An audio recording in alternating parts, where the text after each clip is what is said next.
குட்டி டிராகன் சாகசங்கள். Little dragon adventurous.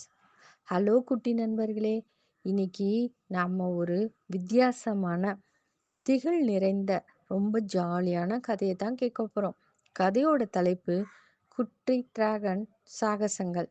இது நமக்கு ஒரு பெரிய லெசனை கற்றுக் கொடுக்கும். வாங்க கதைக்குள்ள போலாம். ஒரு காலத்துல வானத்துல உயரமா பறக்கிற டிராகன்கள் வாழ்ந்த ஒரு மாய உலகம் இருந்துச்சு. அங்க தீபுங்கிற ஒரு குட்டி டிராகனும் இருந்துச்சு. மற்ற டிராகன்லாம் ரொம்ப ஹைட்டா ஸ்ட்ராங்கா இருக்கும். நெருப்பு கூட வாயால உமிழும். ஆனா குட்டி டிராகன் ரொம்ப சின்னது. அதுக்கு நெருப்பை உமிழவும் வராது, பெரிய பாறைகளை தூக்கவும் முடியாது. நான் மட்டும் ஏன் இப்படி இருக்கேன் அப்படின்னு ரொம்பவே கவலைப்பட்டுட்டு இருந்துச்சு. தீபுக்கு ஒரு குட்டி நண்பன் இருந்துச்சு. 2 பேரும் எப்பவும் ஒன்னாதான் விளையாடுவாங்க. ஒரு நாள் திடீர்னு காட்டுல ஒரு பெரிய மழை வந்து மழை தண்ணி வேகமா ஓடி ஆத்துல வெள்ளம் பெருக்கெடுத்து ஓட ஆரம்பிச்சது. எலி நண்பன் ஆத்துல இருந்த ஒரு பாறை மேல ஏறி நின்னுட்டு, ஐயோ என்னை காப்பாத்துங்க, தண்ணி ரொம்ப வேகமா போகுது அப்படின்னு பயந்து கத்துச்சு. குட்டி டிராகன் தீபுக்கு என்ன பண்றதுனே தெரியல. தன்னோட நண்பன் பெரிய ஆபத்துல இருக்கான்னு தெரிஞ்சிச்சு. ரொம்பவே மனசு கஷ்டப்பட்டுட்டு இருந்துச்சு.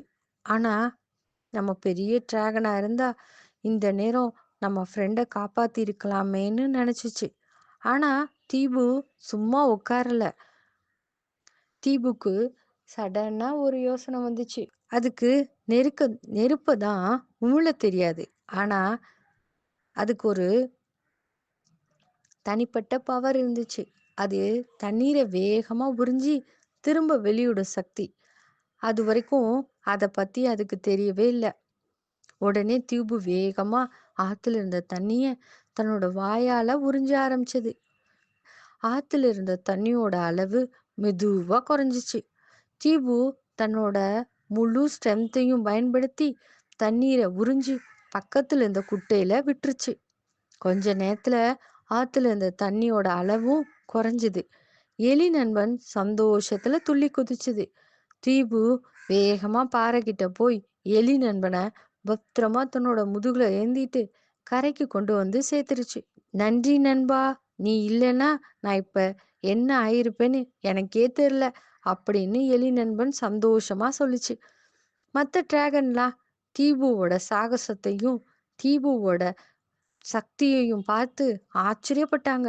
தீபுவும் எனக்கு இருக்க ஸ்ட்ரென்த்தை நான் கண்டுபிடிச்சிட்டேன் அப்படின்னு ரொம்ப சந்தோஷமா சொல்லுச்சு. குட்டி நண்பர்களே, இந்த கதையிலேருந்து நாம் என்ன கற்றுக்கிட்டோம்? ஒவ்வொருத்தருக்கும் ஒரு தனிப்பட்ட சக்தி இருக்கும்.